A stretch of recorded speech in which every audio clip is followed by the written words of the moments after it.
Hola y bienvenida nuevamente a mi canal de YouTube. Hoy día vamos a hablar acerca de la empatía aplicada y para eso les quiero dar un ejemplo. Cualquier similitud con la vida real es solo una similitud, pero que lo encuentro muy ilustrativo sobre cómo se puede aplicar la empatía en un contexto de discusión, de cuando nos cuesta ver la perspectiva del otro, cuando nos cuesta ver que hay otras realidades, por ejemplo, para que ustedes tengan una idea también de qué hacer, cómo aplicarlo. No estoy enseñando qué es lo correcto, solamente estoy quiero mostrar con este video un ejemplo muy concreto, porque generalmente cuando hablamos de empatía es un concepto muy como en el aire, ¿no? Pero muchas veces uno se pregunta, ¿y cómo aplico eso a un contexto de discusión? Entonces, primero quiero darles este ejemplo que lo encontré muy educativo. Eh, y no se trata de quién está en lo correcto o quién no está en lo correcto, no se trata de eso, pero se trata de cómo este contexto, ejemplo, se puede mejorar y desarrollar desde la empatía. ¿Ok? Así que les voy a leer esto. Llega un mensaje a a un grupo del chat de los vecinos, típicos chat o familiares o de los colegios que son bastante polémicos, ¿no? Todo el mundo sabe eso. Y la petición es la siguiente. Un niño hoy fue a tocar mi puerta a las 7:30 de la mañana aproximadamente buscando su pelota que supuestamente había caído en mi patio. Le pido a los padres, por favor, tener un mínimo de consideración de no permitir que sus niños salgan a esa hora a tocar la puerta. ¿Ya? Entre paréntesis dice, más encima la pelota no estaba en mi patio, da lo mismo, el niño se fue súper triste. Y también la persona aclara eh, de que eh, esta persona tiene un bebé muy pequeño, que estaba durmiendo a esa hora y que con el timbre este bebé despierta. Lo interesante en este contexto es que aparece obviamente de inmediato gente a atacar a esta persona, a juzgarla. No hay nada de malo en que un niño vaya a las 7:30 de la mañana a tu casa. No hay que ser graves, digamos, como esa respuesta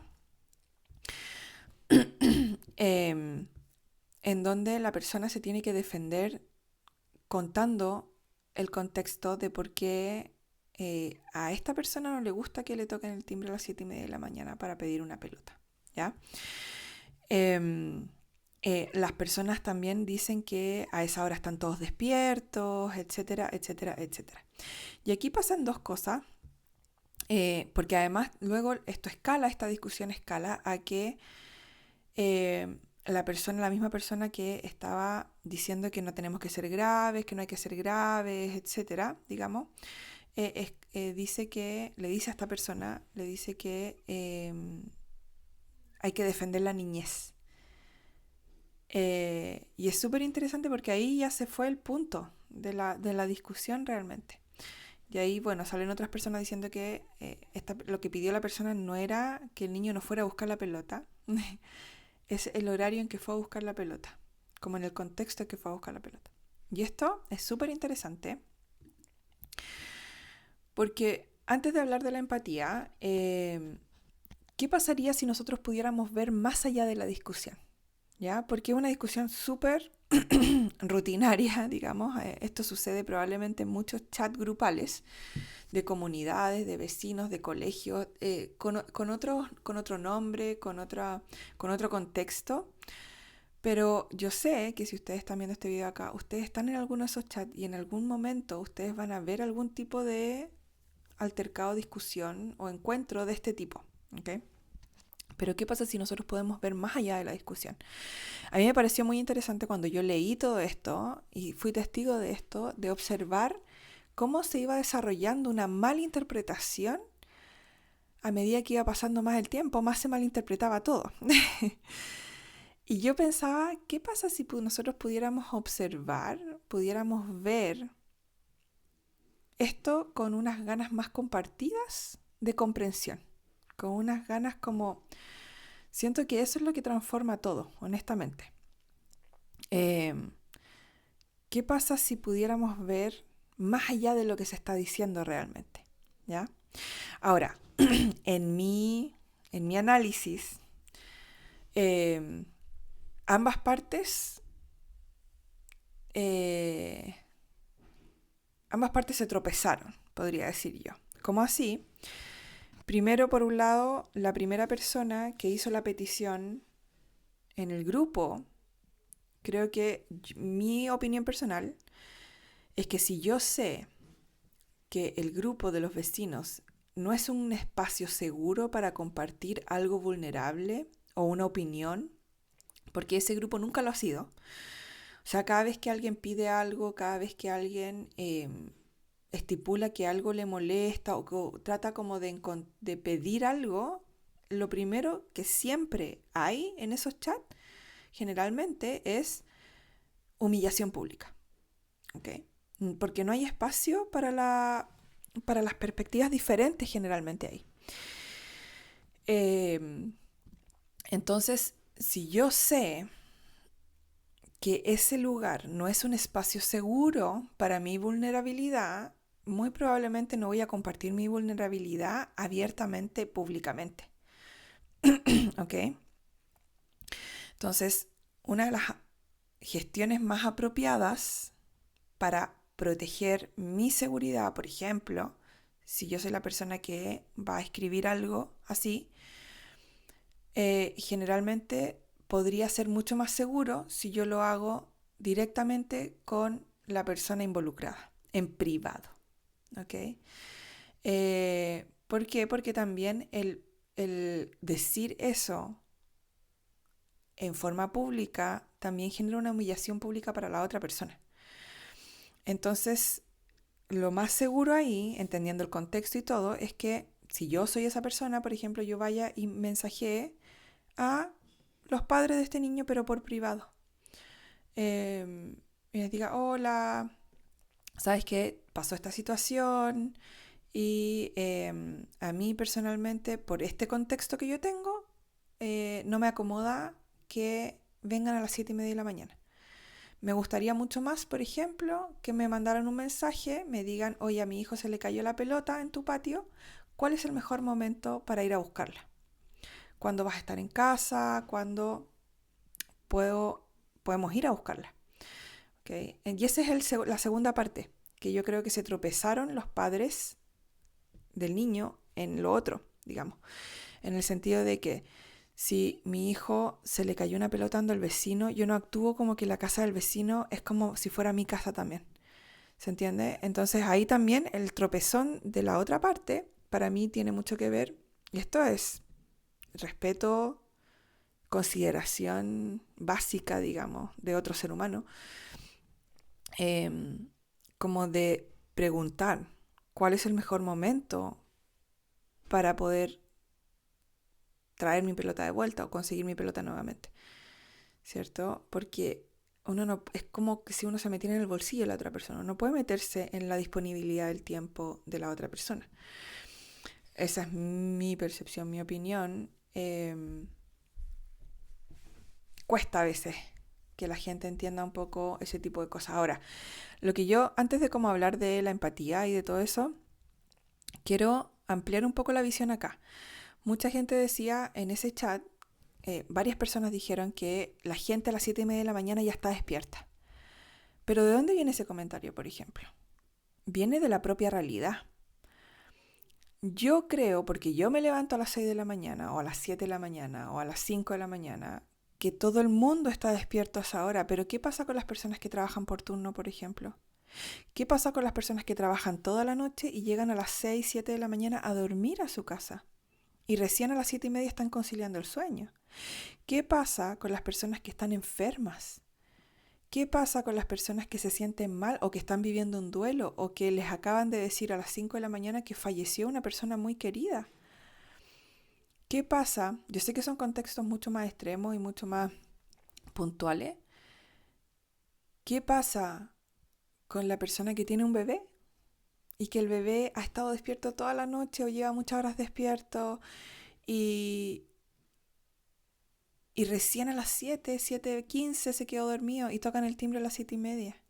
¿Qué pasa en todos los contextos que no son nuestro contexto? Esa es empatía. Cuando yo no tengo necesariamente que vivir algo para poder darme cuenta de que eso existe. Cuando yo no tengo que estar viviendo lo que está viviendo el otro, pero soy capaz de poder ver que existen otras realidades, otros contextos, otras cosas sucediendo, independiente de que eso no me esté pasando a mí en ese preciso momento. Entonces creo que como ser humano nos falta mucha, mucha, mucha empatía, demasiada, porque una petición se vuelve un ataque, entendiendo que el contexto no era el adecuado de hacer de esa petición, obviamente quizás, pero una petición eventualmente se vuelve un ataque, y ese ataque, percibido por el otro, va a necesitar una defensa, y esa defensa es la humillación pública. Entonces, uno de los poderes más importantes que uno puede desarrollar como ser humano, además del discernimiento, es la habilidad de poder gestionar y resolver conflictos de manera óptima. Y para eso se requiere empatía, para eso se requiere discernimiento, para eso se requiere que yo deje de ver al otro constantemente como mi enemigo. Cuando yo dejo de defender mi punto de vista y empiezo realmente a ver al otro, a escuchar al otro, todo cambia, todo cambia. ¿Por qué? Porque la empatía es ese salto de dejar de constantemente tener que defenderme. No se trata de sentir lástima por el otro. No se trata de decir, pobre persona, ¿qué le pasa? No. ¿Por qué? Porque la empatía, la lástima es una habilidad fija, ¿ya? Y la empatía es una habilidad activa. ¿Ok? O sea, yo hago algo al respecto. Y con empatía tú puedes elegir, tú tienes que elegir de hecho. Tienes que poder ver que hay otras posibilidades más allá de la tuya. ¿Ok? ¿Se acuerdan la última vez que ustedes tuvieron una discusión acalorada con alguien? Pueden ir a ese momento. Noten si ustedes están concentrados o concentradas en qué iban a decir después, cómo van a responder a eso, en lugar de escuchar a la otra persona realmente y tratar de sentir curiosidad quizás por el punto de vista de la otra persona o de dónde viene lo que piensa la otra persona. ¿Okay? Por ejemplo, en este caso, de este ejemplo de esta persona que pide que no le toquen el timbre a las 7:30 de la mañana, mi primera pregunta sería, ¿qué contexto vive esta persona que para esta persona es tremendamente amenazante o incómodo que suene el timbre a las 7:30 de la mañana? Quizás esta persona tuvo un trauma en donde a las 7:30 de la mañana le tocaron el timbre y le avisaron algo muy terrorífico. Entonces, quizás esta persona, no sé, o sea, los contextos son tan múltiples, ¿ya? Las sorpresas para esta persona, para cualquier sobreviviente de trauma, las sorpresas no son algo agradable, generalmente. Entonces, esto se vuelve una sorpresa.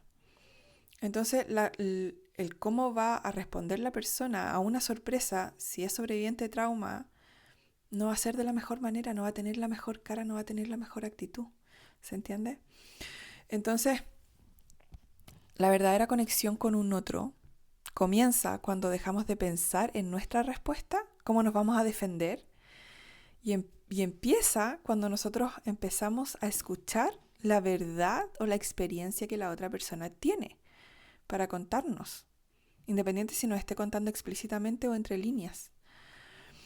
Y esto es mucho más simple que un te entiendo. Es mucho más simple que un te entiendo. La lástima, como les decía yo, mantiene distancia entre una persona y otra. La empatía implica poder relacionar el dolor del otro con tu dolor. ¿Ya? Independiente de que tú no hayas vivido exactamente lo mismo, tú puedes decir, wow, me acuerdo cuando a mí me pasó esto y realmente esto se siente más difícil todavía. Si yo viví un momento difícil, cuando yo viví esto, no me puedo imaginar qué es lo que puede estar viviendo esa persona entonces. ¿Se entiende? Entonces, el objetivo de la empatía no es estar de acuerdo. Y el objetivo muchas veces de las discusiones no es estar de acuerdo. porque las personas pueden pensar completamente diferente y eso está bien y de hecho es súper importante que haya una diferencia en las perspectivas, porque así nosotros podemos darnos cuenta de que hay otras cosas sucediendo en el mundo, ¿ok? Pero sí, la empatía te pide que puedas reconocer la perspectiva del otro, verla, notar que existe, que es diferente a la tuya, sin abandonar la tuya. ¿Se entiende? Y eso es lo más difícil de desarrollar, es muy difícil de desarrollar, porque generalmente las personas creen que una opinión distinta es un ataque a la persona, y no es así, ¿ya? ¿Se imaginan se imaginan no necesitar que las otras personas estén equivocadas para nosotros sentir que tenemos la razón? Porque generalmente es lo opuesto. Necesitamos que el otro esté equivocado para así sentir que nosotros tenemos la razón. ¿Okay? Entonces la empatía abre ese espacio. Y ese espacio es muy difícil de abrir en el sentido de que muy pocas personas pueden abrir ese espacio, honestamente. Y lo que hace la empatía es que convierte el tú contra yo, ¿cierto? Que generalmente se da en un problema compartido que debemos resolver entre las dos partes, ¿ya? No es algo que se deja ahí nomás.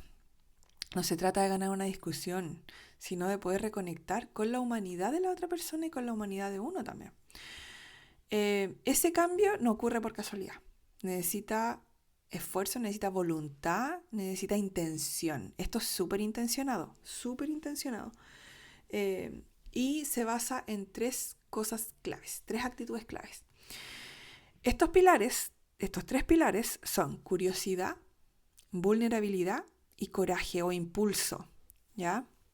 Coraje no como coraje de rabia, sino que como de impulso, de valentía. La curiosidad, por ejemplo, es la chispa que hace que uno pregunte qué está experimentando la otra persona, ¿ya? O qué está pasando con la otra persona, en lugar de en qué se equivocó, ¿ya? Si hubiera curiosidad en ese chat, de esa comunidad, las conversaciones serían muy diferentes. Pero no hay curiosidad, hay juicio. Y como hay juicio, lo primero que sale a la luz es en qué se equivoca la persona. Entonces eso hace que la comunicación no exista. Porque después de que tú te enfocas en qué es lo que se equivoca la otra persona, no hay conexión. En cambio, la curiosidad y el qué está experimentando la otra persona busca la historia detrás de, como un contexto detrás de lo que la persona está planteando. Escucha el miedo o escucha el dolor, por ejemplo, que se va a esconder detrás de la ira o de la crítica, ¿ya? Entonces esa curiosidad es súper poderosa porque es una forma como de desarmar, como de sacar por pedacitos ciertas cosas interesantes y poder realmente comprender el contexto de la otra persona. La vulnerabilidad también es clave porque es la disposición a decir no lo entiendo, quizás nunca lo he vivido, no comprendo tu punto de vista o tu contexto, pero me gustaría que me ayudaras a verlo o me ayudaras a saber más sobre esto. Es el admitir que tú no tienes todas las respuestas y nadie las tiene. Y eso hace que bajemos la guardia y cuando bajamos la guardia podemos conectar de una forma mucho más profunda con un otro. Y esto hace que cuando uno baja la guardia, la otra persona también siente que puede bajar la guardia. Y la interacción es mucho más colaborativa, obviamente, ¿ya?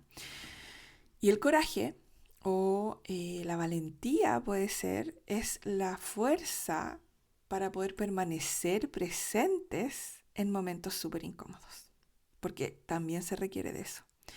El poder sentir empatía, el poder reconocer que no sabemos sobre una realidad o que no sabemos sobre el contexto de alguien, es súper incómodo, requiere mucha vulnerabilidad y la vulnerabilidad requiere coraje.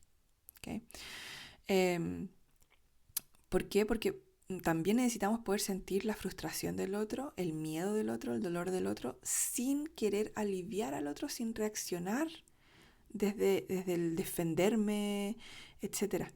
Entonces, ese coraje o esa valentía nos permite dar cabida a las emociones más complejas, más difíciles, más abrumadoras, tanto a las de nosotros como a las de la otra persona, ¿ya?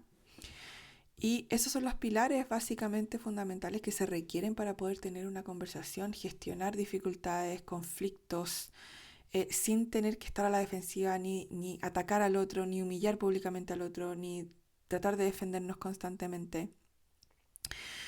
¿Cómo se aplica esto? Porque uno dirá, ya, bueno, entiendo, pero ¿cómo lo puedo empezar a aplicar realmente en mis relaciones, en mis discusiones, etcétera? Primero, validar la emoción sin validar la postura. Esto es súper interesante porque es muy importante aprender a validar la emoción o la experiencia que está teniendo la persona, pero a cuestionar o a entender que la percepción no necesariamente es correcta, por decirlo de alguna forma, o es real, ¿ya? Eh, por ejemplo, cuando las discusiones están acaloradas y hay tensión que está aumentando, la razón suele fallar. O sea, nosotros no vamos a pensar racionalmente, muy probablemente. Y la empatía aquí actúa como un agente calmante, como una aloe vera. Absorbe la intensidad emocional. ¿Por qué? Porque al reconocer los sentimientos en lugar de los argumentos, se puede apaciguar la situación. Por ejemplo, decir, entiendo lo enojado que te pone esto, entiendo que esto es súper doloroso en este momento. Es evidente que te preocupa lo que esto significa. O sea, por algo sientes enojo, por algo sientes preocupación, por algo sientes esto. Eso es súper poderoso. Validar al otro es tremendamente poderoso. No estás de acuerdo con el punto de vista de la persona y no tienes por qué estar de acuerdo con el punto de vista de la persona necesariamente, sino que ves a la persona que hay detrás. Si en este ejemplo que yo les di al principio hubiera sucedido eso, todo hubiera cambiado. Si alguien hubiera dicho, entiendo que puede ser difícil o puede ser desafiante o te puede hacer sentir de cierta forma, todo se hubiera ablandado en lugar de decir, no seamos exagerados. ¿Por qué siempre hay que exagerar? O sea, el primer comentario que se genera después de la petición es una invalidación. Entonces tenemos que saber tenemos que darnos cuenta de cómo nosotros invalidamos la experiencia de los demás también. Eso es muy importante. Otro punto muy interesante es revelar el porqué detrás de el qué. ¿Ya? O sea, ¿cómo funciona esto? Cambiar el enfoque de las demandas a las necesidades subyacentes. ¿Ya? O sea, por ejemplo, las demandas superficiales ocultan necesidades mucho más profundas. ¿Ya? O sea, en este caso, en este ejemplo, la demanda superficial era no me toquen el timbre a las 7:30 de la mañana. Pero realmente la necesidad más profunda es por favor, respétenme. Respeten mi maternidad. Considérenme. ¿Ok? Por ejemplo, un colega de ustedes podría estar luchando por un proyecto para sentirse reconocido. Un vecino podría protestar contra una norma para sentirse más seguro. Aquí, en este ejemplo que les di hoy día, de esta vecina que pide eso, o de esta persona que pide eso, realmente esta persona quiere sentirse reconocida en lo difícil que es ser madre y maternar, quizás en soledad, y también sentirse más segura, porque evidentemente no hay una sensación de seguridad y, y el timbre hace que tenga que volver a poner a dormir a su bebé y eso es complejo, es complejo. Si ustedes han sido madres o padres, saben lo complejo que es cuando un bebé no duerme y que hay que todo lo que cuesta que duerma y cuando finalmente duerme, lo difícil que es que alguien o algo lo despierte por todo el esfuerzo que se puso en eso, ¿se entiende? Entonces aquí la empatía se pregunta como, ¿qué está en juego para la persona? Realmente, ¿qué está en juego? ¿Qué significa para esa persona tener paz? ¿Qué significa para esta persona tener seguridad? Entonces eso transforma la conversación.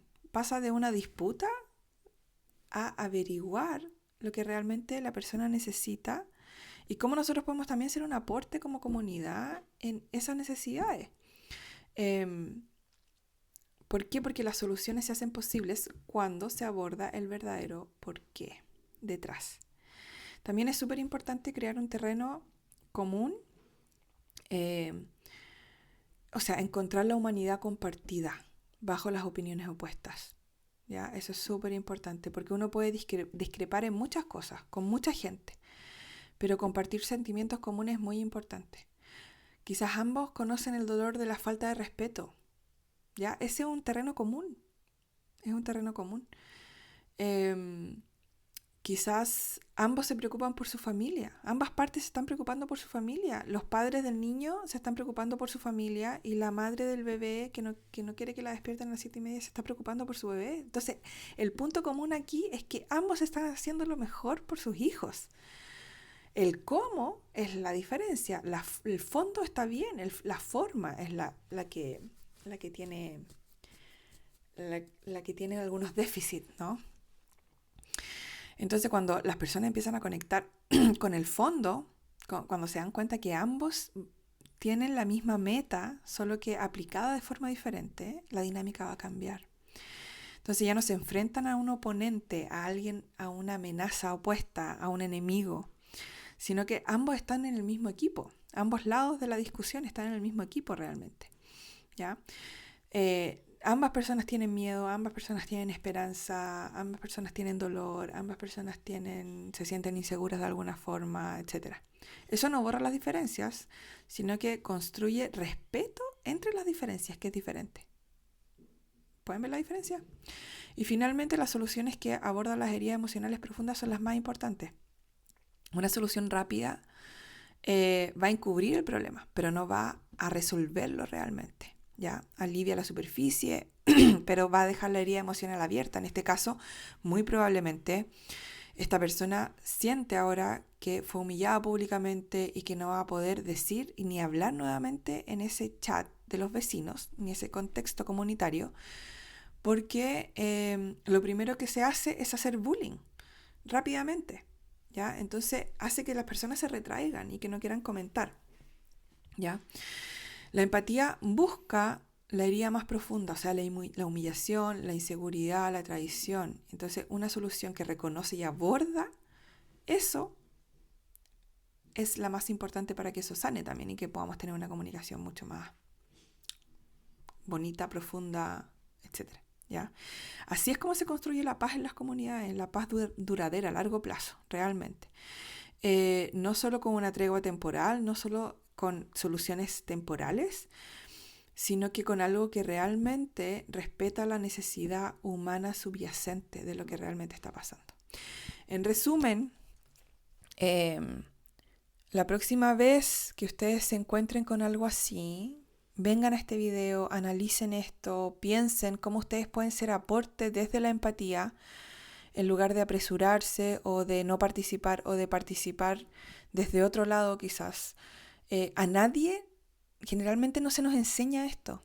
No nos enseñan ni en los colegios, ni lo enseñan nuestros padres porque no tienen la capacidad de poder llegar a este tipo de cosas. Entonces, de alguna u otra forma tenemos que autoeducarnos básicamente.